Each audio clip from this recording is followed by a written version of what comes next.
What is up, guys? Welcome back to Dan's Reviews, and today I'm back for another video for The Walking Dead. This one's going to be doing a video for Fear the Walking Dead. This time we're going to be doing a good and bad video of probably one of the most, iconic, legendary characters of Fear the Walking Dead. That is going to be for Nick Clark. What we were doing out here, it wasn't just about doing right. We made the hard call for all of us just to live. Okay, guys, this is going to be doing another video for Fear the Walking Dead. This one, we're going to be doing the good and bad of Nick from Fear the Walking Dead. So, this one I really was excited to do because Nick is definitely one of my favorite characters of the Fear the Walking Dead series.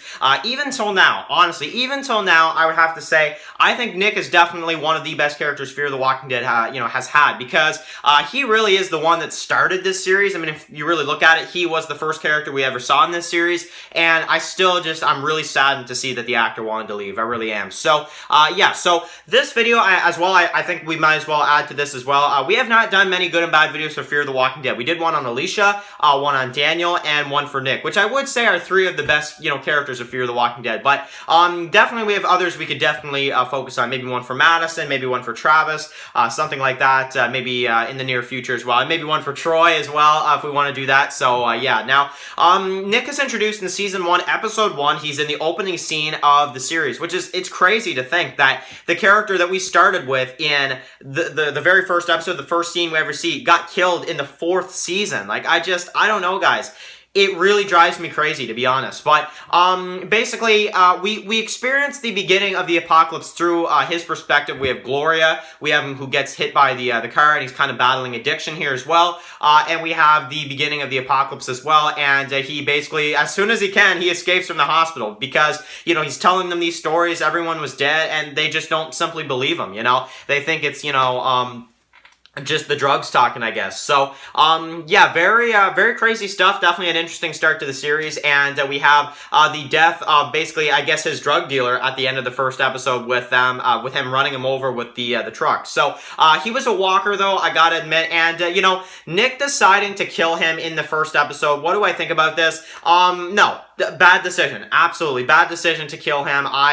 Just to find out, I guess, just to prove to everybody. Bad decision on Nick's part. I gotta say, that's the first one I gotta say. But, running him over with the truck, though, as a zombie, I mean, honestly, at that point, he's dead anyway. So, good decision, I guess, from him at that point. But, we have the fall of the city. We have, basically, Nick, who, we have the military that comes in, and Nick actually is one that gets captured in episode 4. And, he meets up with Strand, of course. They find out about the Abigail. And we have, season 1 that plays out, of course, and that's pretty much it from Nick in season 1. So season 2 Nick is awesome because this is when he kind of discovers the Walker, blood on the face type of thing, and a really good decision on Nick's part for that, because honestly, if it wasn't for Nick, they wouldn't have known about the whole Walker blood thing. So, and he kind of started that in Fear the Walking Dead, at least. Obviously, the first one that came up with that idea was Rick, and obviously Glenn participated. But I really do like how, in Fear the Walking Dead, Nick is the one that kind of discovers it and kind of lets the group know that, hey, if you put Walker blood on you, you can, literally walk right up to a zombie and or a walker or whatever, the infected, as they call them in Fear the Walking Dead in the earlier seasons. You guys remember that? But and now they just call them walkers because Morgan and Dwight are over on the show now. But I actually did like the infected as a name for the zombies. But to make a long story short, he is, part of the walkers now. He kind of is enjoying this maybe a bit too much, as Madison thinks. We have Celia's compound. So, I really enjoy a lot of this stuff here as well. I think that Celia and Nick, they really had a good connection. Obviously, Celia kind of likes Nick because she likes, kind of how Nick looks at the walkers and how...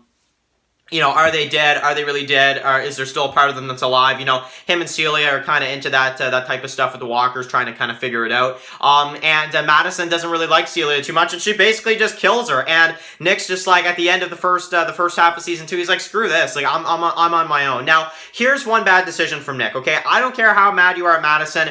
Just go with your family. Honestly, dude, I would much rather, as mad as I would be as well, go with your family instead of going out there on your own like that. It just doesn't make any sense. sense to me in the mid-season finale. But basically, Daniel burns the place down because he goes absolutely insane. But you know, it's all right, bud. You're an awesome character anyway. So we'll see you in season 3. But anyway, so basically, the second half of the season plays through. We have Nick, that one episode Grotesque, where he gets saved by Luciana, as well as the flashbacks about him and, you know, the stuff that happened with his father and stuff.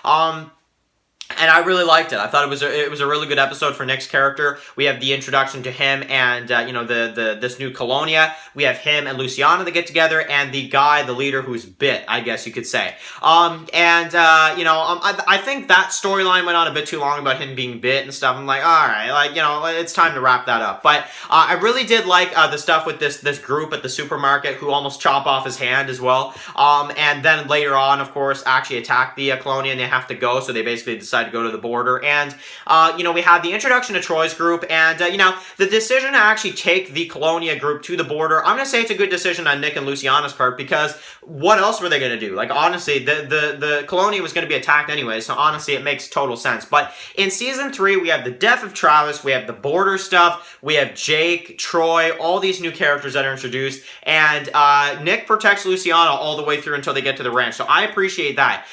Good decision on Nick's part. And basically, after a little bit of a struggle with Nick pointing the gun in, you know, Troy's face, they decide to take Luciana into the ranch, and she basically kind of doesn't really thank them. She, as soon as she's better, she just basically bails. She decides to leave. So Luciana leaves, and we have Nick, and he decides to stay back with his family.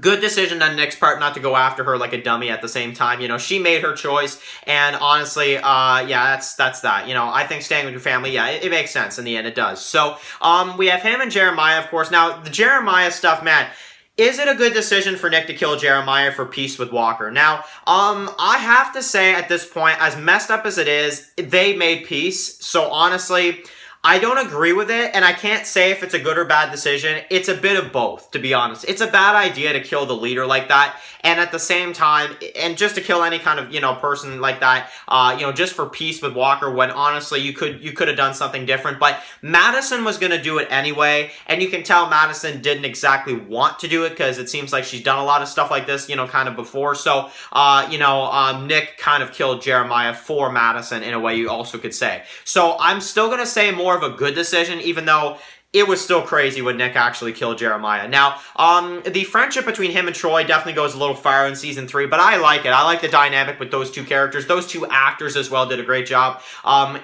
Basically, we have Troy that doesn't want to, you know, deal with Walker calling the shots now that they have moved into the ranch. And Troy gets kicked out, basically, and there's a huge, like, gunfight or whatever in the house, and that's when he basically says that, you know, I killed Jeremiah, Troy. You know, I killed him, and Troy kind of zones out for a minute, and basically, yeah, Troy gets kicked out, and Nick gets put into like a hot box or whatever. Now, him participating in that gunfight with Troy, he wanted to protect him. You know, they're kind of friends at that point, so it's fine. Honestly, I'm gonna say good decision still either way. But yeah, basically, Troy just can't handle it. He just can't, and he basically leads a herd towards the ranch. Now, the death of Jake, obviously, that was a huge struggle between him, Troy, and Nick, but Nick did knock Jake down the hill, and then the walker came up and bit Jake. So I have to say, I actually do think that Nick is partially responsible for Jake's death, in a way, but it is Troy's fault as well that they even got them out there. So